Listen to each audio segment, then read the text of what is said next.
17 shtator, të adhurosh në mes të një stuhieve të timash.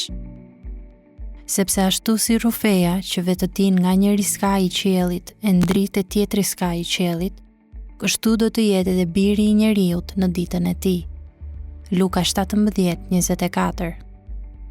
Po udhëtoja nga Chicago në Minneapolis me një avion pothuajse bosh. Piloti lajmëroi për një stuhive të timash mbi liçenin e Michiganit dhe në Wisconsin. Ai do të devionte në perëndim për ta shmangur turbulencën.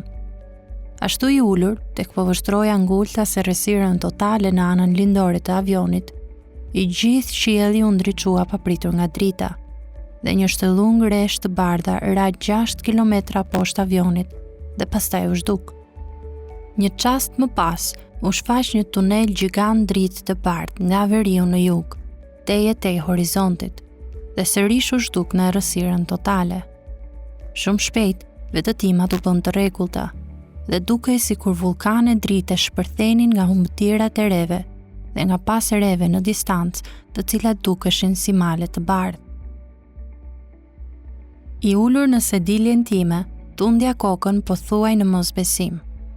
O Zot, nëse këto janë thjesht shkëndijat e shpatës tënde kur mprihet, si do të jetë dita kur ti të shfaqesh? Dhe mu kujtuan fjalët e Krishtit, sepse ashtu si rufeja, që vetëtin nga njëri skaj i qiellit, e ndrit të tjetri skaj i qiellit, kështu do të jetë edhe biri i njeriut në ditën e tij.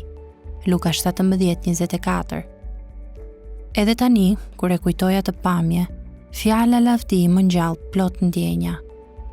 E falenderoj Perëndin që e ka rizgjuar vazhdimisht zemrën time që ta dëshiroj atë, ta shoh atë, të ulem në gostinë e hedonizmit të krishterë dhe të adhurojmë mbretin e lavdis.